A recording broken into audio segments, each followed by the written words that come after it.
जय श्री राम साथियों, नमस्कार। आप सभी को बहुत बहुत स्वागत है हमारे YouTube चैनल सुधा डेयरी मीडिया में। दोस्तों, आज गायों को फीड का खुराकी को लेकर है कि कैसे खिला रहा हूं, क्योंकि आप लोग को वीडियो में पहले बताया था कि खिलाने का तरीका चेंज करना है, क्योंकि दूध का रेट भी बढ़ाना है। तो लोगों का जो डिमांड रहता है, जो अपने कस्टमर जो चॉइस करते हैं उसको देना जरूरी है। तो लोगों का कहना है कि ऑर्गेनिक तरीके से खिलाइए और देसी तरीके से। लेकिन दोस्तों, फीड को खिलाने से क्या, कैसे खिला रहा हूँ तो क्या मतलब अच्छा है या बुरा है, ये तो सामने रखूंगा। सबसे पहले आप लोग से ये बातें बता दूं कि मैं जो है डेयरी फार्म 2018 से शुरू किया हूं, अभी तक 2025 तक चल रहा है। कुछ बड़ा चला, कुछ दिन छोटा चला, अभी बहुत छोटा रूप में चल रहा है।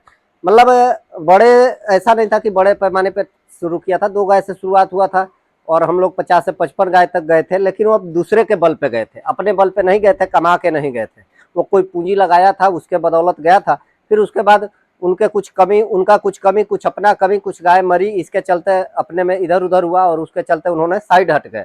फिर अपना मैं अपने औकात पे आ गया, जीरो पर आ गया। जीरो पर आने के बाद फिर से मैं शुरू हुआ हूँ, शुरू किया हूँ तो फिर से मतलब 4 गाय है। 2 ही गाय थी, फिर 4 गाय हुई है। तो ऐसे फिर से शुरुआत हुआ है। लेकिन अब बात आती है, पॉइंट मेन है खिलाने का। दोस्तों, खिलाता मैं उस समय से हूँ, तो तरीका बहुत कुछ आजमाया, बहुत कंपनी का फीड आजमाया, बहुत कुछ खिला के देख लिया। जितने कंपनी का नाम सुना सबको मतलब ट्राई किया। कृषि पालक फीड हो, माँ डेयरी फीड हो, गोदरेज का फीड हो, दूध धारा हो, पशु धारा हो, मक्खन मिश्री हो, कपिला पशु आहार हो, मिल्को मोर हो, नमस्ते इंडिया हो, गंगोत्री हो, जो भी मतलब फीड है मेरे इलाके में जो जो मिला, मेरे को दूर से भी मंगाना पड़ा, पैसा भी खर्चा हुआ, भाड़ा, फिर भी मंगा के ट्राई किया। लेकिन रिजल्ट सबका, सुधा का भी पशु आहार खिलाया और फिलहाल में भी सुधा का चल ही रहा है। अब थोड़ा बंद हो रहा है क्योंकि अब एकदम नेचुरल तरीके पर चलना है। अब दूध का लंबा फोकस नहीं है, अब सिर्फ फोकस मेन है तो ऑर्गेनिक चीजों का है। तो खिलाने में अब लोगों का सवाल ये था कि पका के खिलाने में और कच्चा खिलाने में अंतर क्या है। तो कच्चा में भी खिलाने का 2 तरीका रहता है। कच्चा में भी तरीका 2 है। उसमें एक तरीका है जो जैसे कच्चा भी खिलाते हैं, तो कच्चा में भी 2 तरीका है। एक भिगो के खिलाया जाता है और एक जो है सूखा लोग खिलाते हैं। तो सूखा जो खिलाते हैं वो बड़े बड़े डेयरी फार्म वाले के लिए है, 150 गाय वाले के लिए है, 2-4-10 गाय वालों के लिए नहीं है। क्योंकि सूखा खिलाना उनके लिए इसलिए है कि उनको उतना मतलब भिगोने के लिए जगह नहीं होगा, उतना उनको पकाने के लिए व्यवस्था नहीं होगा। तो उनके पास सूखा जो फीड है उसके हिसाब से वो लोग, बहुत बड़ा प्रोडक्शन उन लोग के पास होता है, बहुत बड़ा इन्वेस्टमेंट होता है, तो वो लोग बहुत कुछ तरीका भी जानते हैं। वो डॉक्टर से भी बड़ा डॉक्टर होते हैं। और नॉर्मल जो होते हैं वो शुरुआत करते हैं रोजी रोटी के लिए, जो 2-4-10 गाय रखते हैं। उनमें भी कोई कोई ऐसा होते हैं कि 20-25 गाय रखते हैं और कुछ मतलब परेशानी के चलते आदमी पका के नहीं खिला सकता, तो भिगो के खिलाना पड़ता है।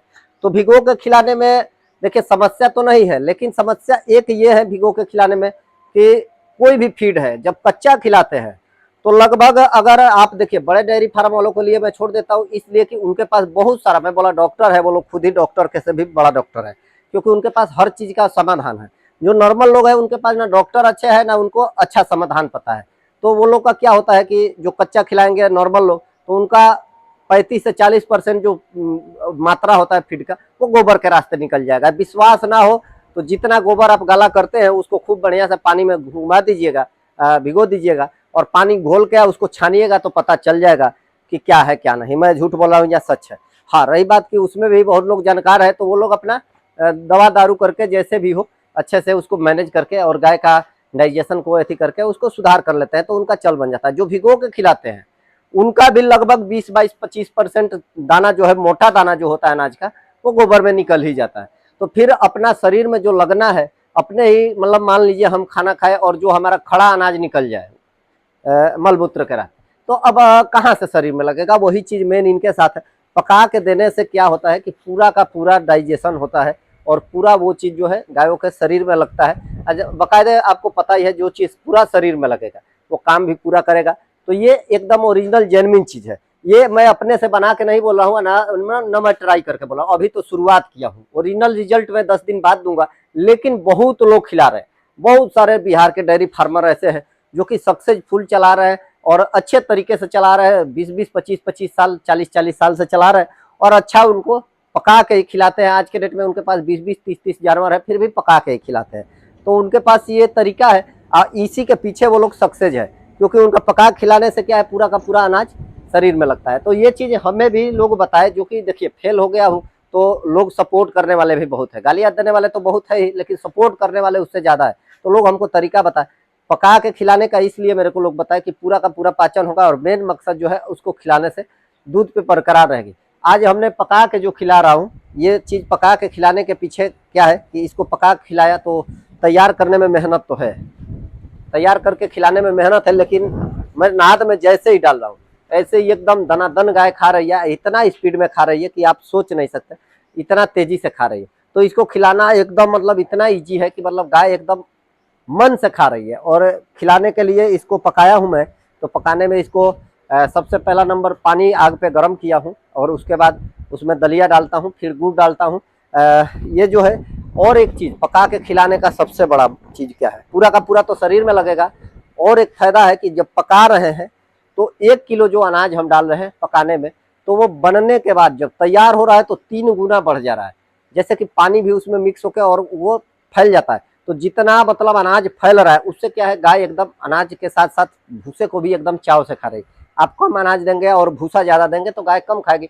तो वही चीज जो है, ज्यादा अनाज देके आप भूसा कम करके लोग खिलाते हैं, तो वो पका के जब खिला रहे हैं पानी का भी मात्रा ज्यादा जा रहा है खाने में, और पानी जितना ज्यादा मिलेगा पशु को उतना ज्यादा दूध मिलेगा, ये तो सबको पता है, क्योंकि पानी ही है दूध में। देखेंगे गाय का दूध में तो लगभग 12 से 13% के बाद जितना भी है वो पानी ही है।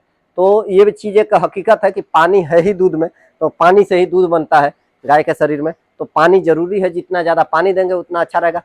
खास तौर पे मैं वीडियो आज कुछ जानकारी, इतना मजबूत जानकारी मेरे पास नहीं है, लेकिन दूसरे के बताने से मैं शुरू किया हूँ, और आज मैंने 1 दिन अभी खिलाया हूँ, तो रिजल्ट मैं क्या दूंगा कुछ नहीं पता, लेकिन ये बात मेरे को पता है, क्योंकि पता है कि मैंने पहले खिलाया हूँ 2-3 साल पहले जब खिला रहा था पका के, तो पाचन शक्ति मजबूत था गायों का। उस समय हमारे पास नॉलेज नहीं था दूध बढ़ाने का, तो इसलिए हमारा दूध जो था वही था, लेकिन खिलाने का भी तरीका कुछ अलग था उस समय, क्योंकि गेहूं का था, बजारा का दलिया था या मक्का का, एक ही दो चीज था। अभी जो है सब कुछ खिलाने में चना चुनी, अरहर चुनी, मूंग चुनी, चोकर, मक्के का दलिया और सरसों की खली और गुड़ और नमक, और नमक तो मतलब सुबह एक टाइम गुड़ एक टाइम नमक होता है, और मिनरल मिक्सचर, मीठा सोडा, ये सब चीज दे रहा हूँ, और कैल्शियम, सब कुछ देने के बाद रिजल्ट मिलेगा। रिजल्ट मिलने वाला है, बढ़िया रिजल्ट मिलेगा, ये नहीं है कि रिजल्ट खराब मिलेगा। जो भी रिजल्ट आएगा वो तो आपको आज के चौथे पांचवें दिन पता चल जाएगा, लेकिन फिलहाल में बना के खिलाने में मजा आ रहा है, क्योंकि अपने लिए भी खाना पका लेते हैं और गायों के लिए भी। और यहाँ आपको ऐसे दिखा देता हूँ, आपने चूल्हा चौकी देख सकते हैं, यहाँ पे खूब बढ़िया से एकदम देसी तरीके से खाना पीना बनेगा और बन रहा है। गायों के लिए भी, अपने लिए भी बन सकता है, और 2-4 लोग आए तो उनके लिए भी खाना यहीं पे बन जाएगा। बहुत बढ़िया व्यवस्था हो चुका है, मजा आता है, अपने देसी अंदाज में जीने का एक आनंद ही अलग आता है। क्योंकि देखिए हर चीज आर्टिफिशियल जरूरी नहीं है, कुछ कुछ देसी भी तरीका रहना चाहिए घर पे। और असली में सबसे बड़ा चीज है कि गाय का जो गोबर हमारा बर्बाद होता था उसका गोईठा बन रहा है, और गोईठे से खाना बन रहा है, तो कहीं ना कहीं हर चीज यूज में आ रहा है। फायदा ही फायदा है। अब देखते हैं दूध पर क्या रिजल्ट है, खिलाएंगे 5-6 दिन तो पता चलेगा, ऐसे तो 2-3 दिन में भी पता चलेगा अगर बढ़ेगी तो। अब बढ़ेगी तो उसका वीडियो तो डालूंगा ही, लेकिन फायदा जो हो रहा है, जो होने वाला है, वो चीज मेरे को लोग बताया, वो हमने आपके सामने रख दिया हूँ, और खिला रहा हूँ तो उसका रिजल्ट मेरे सामने दिखेगा कुछ समय बाद, तो फिर वीडियो डालूंगा। चलिए, जय श्री राम, जय श्री राधे।